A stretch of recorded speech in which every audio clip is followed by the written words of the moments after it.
एक ठग था, पर कहीं उसे ठगी करने का अवसर ही नहीं मिल रहा। वह बहुत समय से फुर्सत में बैठा विचार बना रहा था। बात समय की है, जब नोट नहीं चांदी के कलदार चलन में थे और इन्हें कहीं सफ़र में साथ ले जाने के लिए कलदार के नाप की पतली थैली बनाई जाती थी, जिसमें चांदी के सिक्के भरकर कमर में बांध लेते थे। उसको टाँची कहते थे।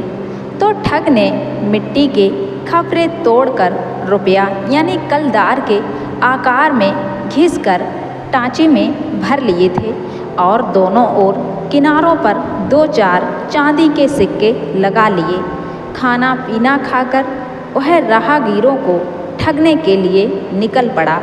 उसे पूरा दिन हो गया तो हार कर एक वृक्ष की छाया में वह बैठ गया। सामने से एक राहगीर सिर पर एक मिट्टी का घड़ा रखे हुए आ रहा था। उस वृक्ष के नीचे दूसरे यात्री को देखकर वह वहीं सुस्ताने के लिए बैठ गया। पहले वाले यात्री ने उससे वार्तालाप प्रारंभ करते हुए उसकी राजी खुशी पूछी और फिर कहा कि भाई, इस मटकी में क्या लिए हो? तो दूसरे ने उत्तर दिया कि इस मटकी में शुद्ध देसी घी है। हमारे यहाँ देसी घी का धंधा होता है, इसलिए इसको बेचने के लिए बाजार जा रहा हूँ। ठग ने कहा कि हमारे यहाँ भी दुकानदारी होती है, हम भी घी खरीदने के लिए जा रहे हैं। अगर आपको बेचना ही है तो मुझे दे दो, मैं तुम्हें इसके बदले कीमत देने को तैयार हूँ। दूसरा व्यक्ति मन ही मन प्रसन्न हो रहा था कि सौदा यहीं तय हो गया तो अच्छी बात है। घी वाले ने कहा कि चलो किसी नज़दीक के गांव में चलकर नाप तौल कर देंगे। यहाँ हमारे पास नाप तौल करने के बाट बर्तन नहीं हैं।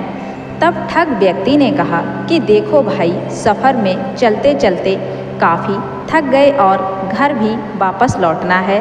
तुम ईमानदारी से इसकी तौल बता दो, उसी अनुसार हम तुम्हें कीमत दे देंगे। घी वाला बोला कि मटकी में घी मेरी पत्नी ने शाम को भरकर रख दिया था। सुबह चलते समय वजन तो पूछ नहीं पाया हूँ, मटकी का वजन देखकर अनुमान कर लो। ठग ने मटकी दोनों हाथों से उठाकर देखी, पूरी घी से भरी हुई थी। वजन का अंदाज़ा लगाया, देसी घी की महक देखी, उंगली पर लेकर अंगूठों से मलकर नाक से लगाया।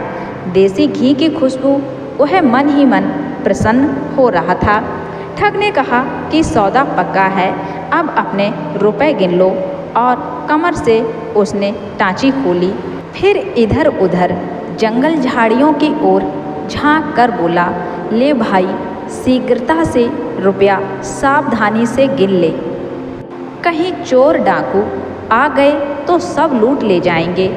घी वाले ने कहा, यह बात तो सही है, ऐसा करते हैं कि नफ़ा नुकसान भगवान भरोसे छोड़ तुम अपनी टाँची मुझे दे दो और घी की मटकी ले जाओ।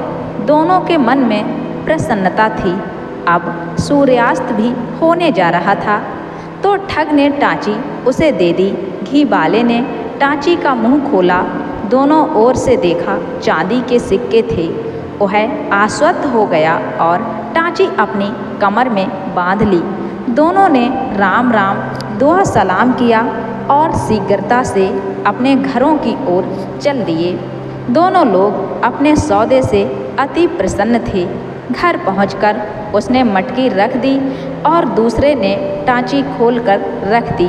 शाम को भोजन के बाद दोनों ने अपनी घरवालियों को खुशी खुशी सौदा पटने की बात सुनाई और कहा कि कल देखेंगे।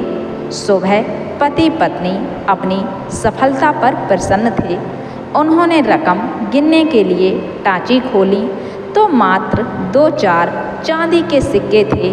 बाकी सब मिट्टी के टूटे बर्तनों से घिसकर बनाए गए नकली सिक्के थे। पत्नी दुखी होने के बजाय खुश होकर बोली, मैंने ही मटकी में कौन सा देसी घी भरा था। उधर पति पत्नी खुशी खुशी मटकी से घी निकालने लगे। मटकी में ऊपर तो घी की परत जमी थी, नीचे क्या था कि गोबर और मिट्टी में उसका हाथ चला गया। मटकी में नीचे बिल्कुल घी नहीं था। यह देखकर ठग की पत्नी रोने लगी। तब ठग बोला, चुप हो जा भगवान, मैंने ही टाँची में कौन से रुपये भरे थे, पर यह तो मुझसे भी बड़ा ठग निकला। ठगों का ठग महाठग।